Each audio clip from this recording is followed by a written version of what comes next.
So hello, my name's Lance McCarthy, Chief Executive, and welcome to my second video diary. I'm delighted to spend a little bit of time this morning with our amazing therapies team and Katie, Head of Therapies.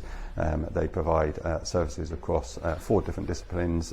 We've got 85 colleagues who work across our therapy services, supporting our patients from the front door to prevent admission, all the way through to supporting discharge and absolutely everything in between. Colleagues see around about 70,000 patients every single year, and a really, really vital and important part of supporting our patients' care and their journey through the hospital. Had a great morning so far this morning, talking to a lot of the team, including Sam, who's one of our OT assistants, who's currently very successfully going through an apprenticeship course to be fully trained. But really looking forward to showcasing the rest of therapies in a minute. First proudest moment is our initiation of the 7-day service within ED, Opal and our frailty units. So we now cover an 8 to 8 service, 7 days a week, so obviously increasing the amount of patients that we're able to see and supporting them to not be admitted to the hospital and supporting discharge out. Hello, my name's Jenny. I'm the team lead physiotherapist for ED, frailty and the short stay wards. So we started a 7-day 8 to 8 service back in April 2021. Basically, we were working from 8 till 4, Monday to Friday, with overtime at weekends, and we decided to make the service a bit more cost effective and also better for our patients by expending the hours that we were working. By working 8 till 8, it means we can see more patients in the evenings and the afternoons, rather than coming in the mornings and having had patients waiting for us in the mornings for us to then have to see again in the morning. So it means that they don't have to stay overnight. Hello, my name's Megan. I'm a Band 6 physiotherapist working in ED. Since working from 8 to 8, I found it's really beneficial for the service as well as our patients. Extending our day onto 8, it means we can see a lot more patients throughout the day. As before, when we finished at 4, a lot of patients who would come in the afternoon, we couldn't pick up until the next morning, so they'd have to stay overnight. As now we find a lot of patients will come in and we're able to pick up a lot earlier, meaning we can pick them up past 4, and a lot of the times we can actually get them home that same night rather than them have to stay. I think that helps the service massively. It helps kind of get patients out quicker, helps the patient flow. We've also found a lot throughout the evening we can help work across the service, so work within ED, like A&E, as well as our frailty ward, and a lot of the times we can kind of identify patients that may need to be admitted and may need to go to our frailty ward or may need to be admitted, and we can kind of help with that transfer and again try and help get them out of A&E and help with that flow. The other thing we're really proud of is our virtual fracture clinic therapists. So we have a therapist now that works Monday to Friday within fracture clinics, talking to patients about their therapy needs and progressions. The next step that we really want to take is developing our paediatric service. So I'm meeting with the FORS division about how we get therapists into our NICU, which is a really exciting proposition. We've not had it in Leeds before, so we're really looking forward to that. Fantastic, and supporting patients across the whole of the organisation, adults and children. Yeah. Fabulous. I think for our speech and language therapists and our dietitians, they are working so hard at the moment. The number of referrals has increased dramatically through COVID and after. Obviously the patients coming in now are more complex, higher acuities, and they just are demanding more from our therapists, so investment in those particular services would be great for the future. Hello, my name's Tracy. I'm team lead speech and language therapist here at the hospital. I've been here 5 years now. As speech and language therapists, we work across the hospital with patients who have swallowing problems and communication issues. The vast majority of our patients are seen for their swallowing impairments, people coming in with quite complex disorders. Since COVID, we've been really busy. The referrals have gone up and the complexity of the patients has increased.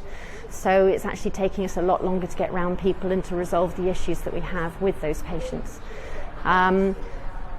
Thing that really would make the most difference to our team would be increase in staffing. We are looking at trying to employ specialist speech therapists in ITU and HDU.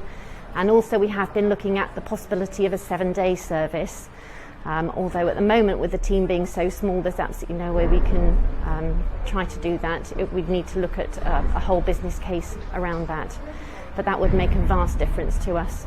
Also been looking at the possibility of speech therapy working at the front door, trying to identify the patients that come in who have problems with communication and swallowing, and helping to educate staff at the front door around those sorts of issues and how to identify them. Hi, I'm Karen, one of the adult dietitians here at Princess Alexandra Hospital. I'm part of a team of, there's 5 of us at the moment. We cover various specialities across the hospital. I personally cover the respiratory ward and elderly care predominantly. Just a little bit about sort of dietitians. Yes, we do cover healthy eating with our patients when it's appropriate.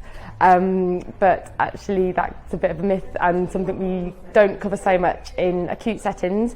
Quite the opposite. In acute settings we find we're trying to optimise patients' nutrition, particularly when they come in at risk of malnutrition or with a lower reduced BMIs as a result of illnesses. The last year has been challenging due to staffing and the effects of post-COVID. We're finding some of our patients are becoming more complex. So again, having to overcome challenges of maybe conditions that they didn't have looked at sooner by their GP, secondary to COVID. So there's, that can be sort of challenging on a physical and an emotional level. So yeah, I think also food is a really important part of people's, not only their recovery, but also their quality of life. So we try and optimise all of those things when we're thinking about the patient's nutrition in an acute setting. Another big part of our role, and particularly on a respiratory ward, is we tend to get a lot of tube feeds as well. So we would look at nasogastric and PEG tubes as well, and trying to design regimens that would meet a patient's nutrition, I suppose artificially is how it's sort of referred to, and also balance quality of life with that artificial nutrition as well. Hello there, my name's Jasmine. I'm the occupational therapy team lead for ED and frailty in the short stay services.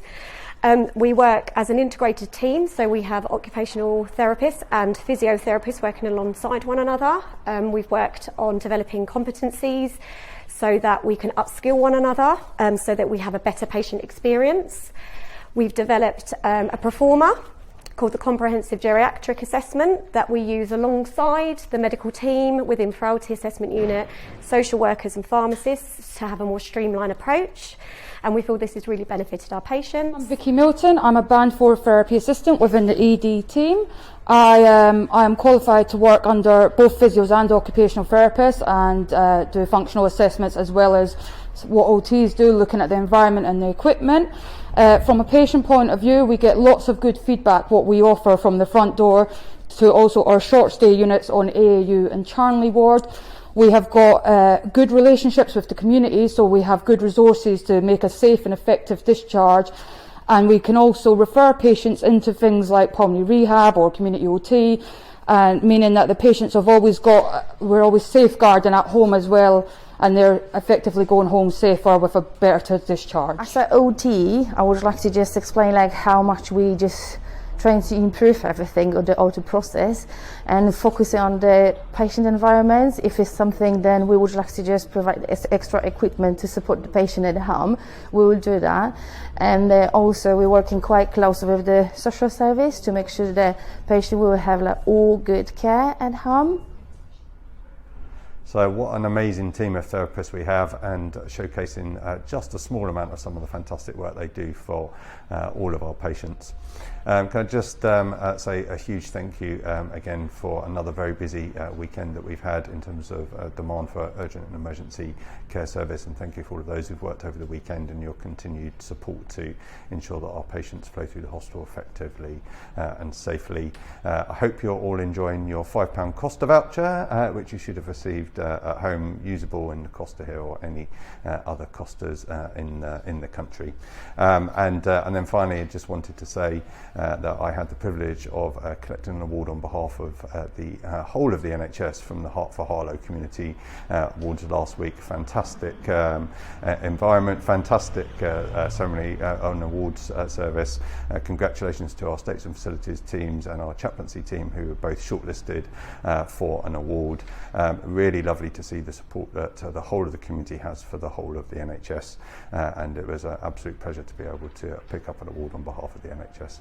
But thank you, thanks for listening to the video diary, and if you would like to showcase your team or your department and all the amazing work that you do, then please get in contact with me or our communications team, and we'll organise to come and see you. Thank you very much.